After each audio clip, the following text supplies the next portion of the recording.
have a dream that my 4 little children will one day live in a nation where they will not be judged by the color of their skin, but by the content of their character. I have a dream today.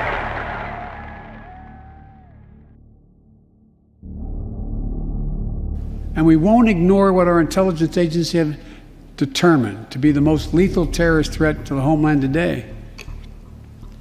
White supremacy is terrorism.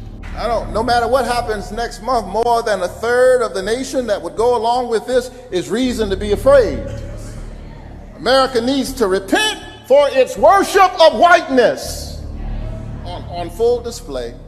And the one idea is how we are going to exterminate white people, because that, in my estimation, is the only conclusion I have come to. We have to exterminate white people off of the face of the planet to solve this problem, because they are going to kill us. And I will leave on that. The leg up is what I was saying. You still have your whiteness. That's what the term white privilege is. It means that whiteness still gives you an advantage no matter what. That's rich coming from you. And I think people of color need to get away from white people and have some community with each other. Well, the term white fragility, did you coin that term? Did you come up with that, or is that it? I did. What does it mean for exactly? Well, the fragility part is meant to capture how little it takes to cause white people to melt down. They must be friends. Hi, I'm Dr. Barber. I'm the Diversity, Equity, and Inclusion Lead for the Department of the Navy. Often in my role, I'm asked, what exactly is DEI? So let's just take a few seconds just to define those very briefly. Diversity, which is the presence of difference within our workforce. Equity, when you think about equity, you also need to think about equality, because those terms are often used interchangeably. So when you think about equality, which is the end state that we want to achieve, or the quality of outcomes, think about equity as the route that we take to get there. How do we assess those different barriers and access the information to ensure that we all have the equal access to that outcome that we want to achieve? Then inclusion is just creating that culture of belonging. How do we ensure that our entire workforce is able to thrive and develop in the current environment? DEI, diversity, equity, inclusion. That sounds nice and responsible. No wonder all big companies now require employees to get training in it. Diversity and inclusion. Useless or not, companies continue to pay big money for trainings. There's a whole industry now designed to cater to companies looking for a quick way to check that box.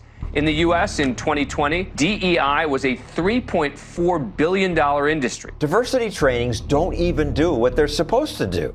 This Harvard professor analyzed studies of them. Sadly enough, I did not find one single study which has found that diversity training, in fact, leads to more diversity. Did you get fired because you refused to take this training? Yes, I did. I was fired for refusing to complete a course called Overcoming Unconscious Bias. Unconscious bias. I love all the buzz phrases. And DEI, diversity, equity, and inclusion. It's all CRT, really. It's all critical race theory injected now into corporate America. Critical race theory has really made its way into a lot of medical school curricula. We recognize inequities built by past and present traumas rooted in white supremacy, colonialism, the gender binary, ableism, and all forms of oppression. Just following the doctor's orders. What's with the I'm embarrassed to be white subgenre on the internet? I'm finding myself constantly embarrassed to be white. I'm watching Tall Girl, and I've never been so embarrassed to be white. Retweet if you're embarrassed to be white. Rosanna Arquette tweeted, "I'm sorry I was born white and privileged. It disgusts me and I feel so much shame." In honor of his legacy, we're not rioting, God. We're not shaming anybody, God. We're just humbling ourselves before you. Yes, Lord. Father, we ask for forgiveness from our black brothers and sisters for years and years of racism, of systematic racism. I take responsibility. I take responsibility. I take responsibility. Black people are being slaughtered in the streets, killed in their own homes. I realized that I'm white as part of a white supremacy culture. I have white privilege. I have a very charismatic white privilege. And having that privilege means that you don't have to deal with things like being racially profiled or getting unfairly turned down for a mortgage loan because of your skin color. Is white privilege real? Yeah. You guys ever felt guilty for being white? Yeah. I do feel guilty for being white sometimes. Like, I benefited from white privilege. They said they feel guilty for being white. Do you They should. They fucking should. They fucking should feel guilty. Well, I must say, to Claire's point, I'm increasingly embarrassed to be a white male these days. And what exactly are white people superior at? They're real good at violence. Genocide. Being ignorant. Blame. Gaslighting. Lack of empathy. Intellectualizing oppression. Taking what's not theirs. Taking our ideas. Copycatting. Gentrification. Appropriating things that do not belong to them. Destruction of land, destruction of people, destruction of humanness. White people are really good at upholding white supremacy. Lying, stealing, and cheating. All white people are racist. So I put this up because I really want any white person in the room to know up front that this is what we're dealing with, that it's not going to be this coddling of white tears and what that looks like. We're not going to discuss, oh, maybe some of us have worked it out. Yesterday, the Times announced it was hiring a woman called Sarah Zhang to write about technology for the paper. Within hours, readers discovered Zhang's Twitter feed, which she had not bothered to delete, apparently because she was not embarrassed by it.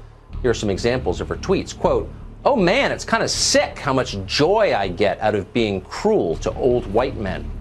Another, quote, "Dumbass effing white people marking up the internet with their opinions like dogs peeing on fire hydrants." Here's another one, quote, "White people have stopped breeding. You'll all go extinct soon. That was my plan all along." Excuse me, if y'all didn't know, this is the MSC, and frankly, there's just too many white people in here, and this is a space for people of color. This is a safe space. When you died, I felt like there was a hole. I missed something, but it wasn't you. It was the idea of what you could become.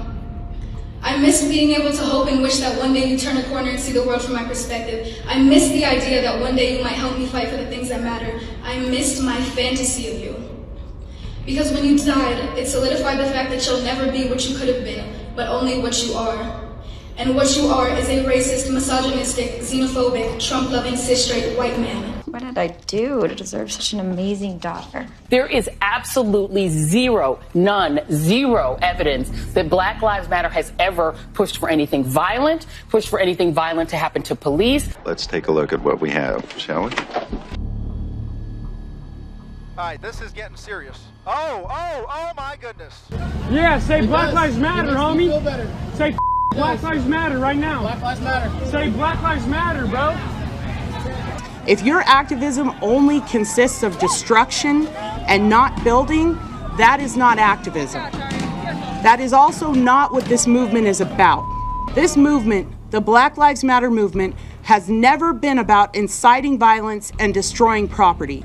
49-year-old D.C. resident Lauren B. Victor was surrounded by Black Lives Matter protesters who demanded that she raise her fist in solidarity, which Victor would not do, even though she told Kunkel she was sympathetic to the movement. She has stolen money from other people on the pretext of a lie, that is Black Lives Matter, and she's enriched herself and she's brought 4 homes. Apparently, the black movement was Patrice moving herself, a black woman moving herself into other areas of the communities of people that she claims are oppressing black Americans. You've described the Black Lives Matter movement as a symbol of hate. First time I ever heard of Black Lives Matter, they were chanting, "Pigs in a blanket," talking about police. Pigs, talking about our police.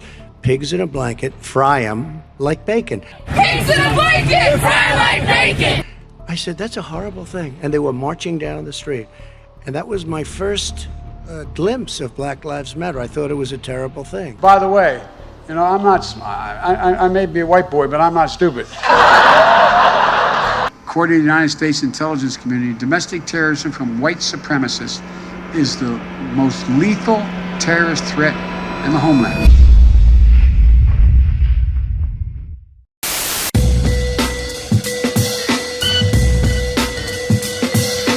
So, end of quote.